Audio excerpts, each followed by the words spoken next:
இதற்கு இந்த டயபெட்டிக் woundக்கு நம்மளுடைய மருத்துவத்தில் என்ன மாதிரியான சிகிச்சை முறைகள் இருக்குது அப்படின்னு சொல்லி பார்க்கலாம். அதாவது wound healing herbsனே வந்துட்டு நம்மளோட மருத்துவ முறைகளில் நிறையாவே இருக்குது.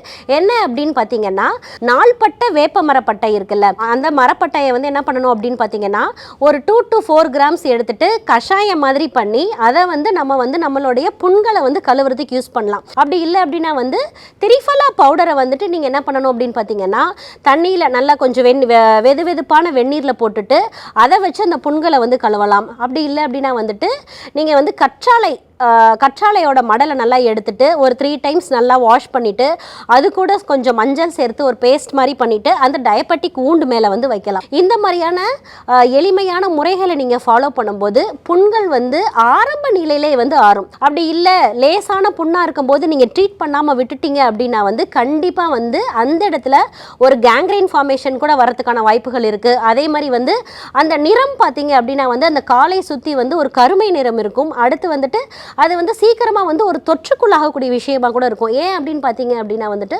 ஒரு செல்லுலைட்டிஸாக கூட டெவலப் ஆக வாய்ப்பு இருக்குது. அதே மாதிரி வந்து பாக்டீரியா தொற்று வந்து அந்த புண்ணு இருக்க இடத்துல வந்து வர்றதுக்கு நிறையாவே வாய்ப்பு இருக்குது. ஸோ வந்துட்டு ஆரம்ப காலநிலையிலே வந்துட்டு உங்களுக்கு வந்து கால்களில் வந்து சிறிய வந்து புண்களோ இல்லை வெட்டுக்காயங்களோ இருக்குது அப்படின்னா இனிஷியலாகவே வந்து அதை ட்ரீட் பண்ணுறது ரொம்பவே நல்ல விஷயம். Dr. Srivarma's Vagicare, his wellness for her happiness. ஆரோக்கியம் தரும் மருத்துவர்கள் டாக்டர் ஸ்ரீவர்மாஸ். அழகும் ஆரோக்கியமும்.